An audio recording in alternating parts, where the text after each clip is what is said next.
ازيكم يا شباب؟ ايه الاخبار؟ عاملين ايه؟ يا رب تبقوا بخير. طبعا مبروك لحبايبي واحسن ناس في حياتي كلها، جمهور نادي الزمالك، على المكسب المهم. احنا برضه يا جماعه لسه رسمي ما خدناش اي حاجه خالص، ولا دوري ولا بطوله ايه كونفدراليه. احنا في المرحله النهائيه وفي اهم حاجه.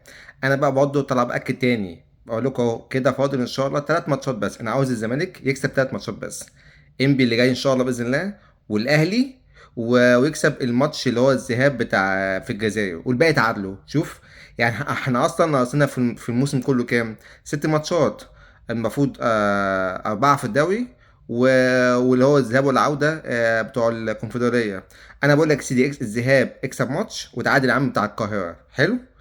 و بس اكسب في الجزائر عشان انت هنا تلعب براحتك وايه، تبقى 100 100. هنا في الدوري اكسب الماتشين الجايين، ماتش انبي اللي جاي ان شاء الله، وماتش الاهلي. وانا بقول لك بقى استنى ماتش مين مع هيلعب مع مين ولا مين. كل حاجه في ايديك. تكسب التلاته دول، انا بقول لك اهو باذن الله ان شاء الله بدون مقاطعه انت هتبقى رسمي خلاص حققت الكونفدراليه، وتبقى رسمي خدت الدوري. لان ساعتها هيبقى فارق بينك وبين الاهلي 8 نقط، وبيراميدز كده انت حاليا دلوقتي فارق بينك وبينه 5 نقط. وايا كان مين هيوقع فيهم في ماتش الاهلي وبيراميدز، لو بيراميدز وقع على الاهلي، يبقى الاهلي هيبقى فارق بينك وبينه 11 نقطه، يعني اساسا مات وانتهى.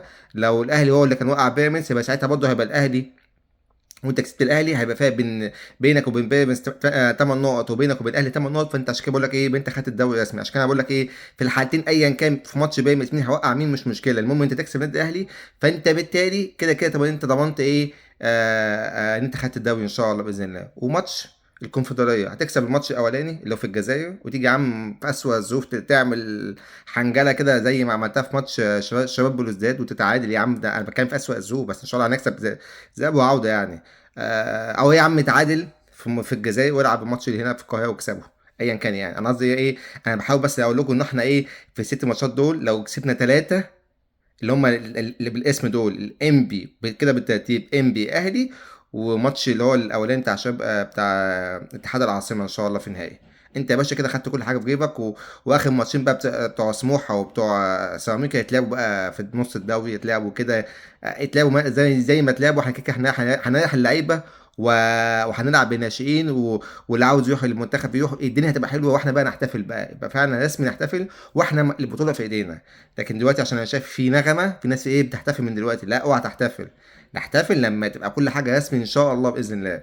وكل حاجه هتبقى رسمي ان شاء الله باذن الله قريب جدا جدا جدا. وده هيبقى دوري اللي انا قلت عليه من اول لما توفى محمد صبري. قلت يا جماعه لازم نكسب الدوري ده عشان يبقى دوري. ليه لا؟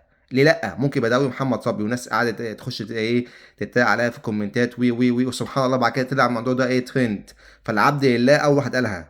مش مهم بقى، مش مهم برضه مين قالها اول ولا تاني، المهم ان بس يتنفذ ان شاء الله، تتحقق، وناخد الدوري المعجزه ده، ويبقى دوري محمد صبري دوري المعجزه، بالمشاكل كلها اللي فيها الزمالك، وي وي وي، والفلوس وكل العوامل المساعده بالذات للنادي الاهلي. مش هقول لك بيراميدز والاهلي بس، طبعا بيراميدز والاهلي، طبعا الاهلي بالذات. رغم كده ان شاء الله انت حققت الدوري وحققت الكونفدراليه. وهو حتى البطوله الوحيده اللي حققها السوبر بالحكام بامين عمر والبنا والاشكال دي كلها، استغفر الله العظيم يعني، ربنا بقى يسامحهم. ماشي، مع اشوفك على خير ان شاء الله. وان شاء الله الدوري زملكاوي والكونفدراليه زملكاويه ان شاء الله باذن الله. احلى شعار في العالم، احلى شعار. يلا سلام.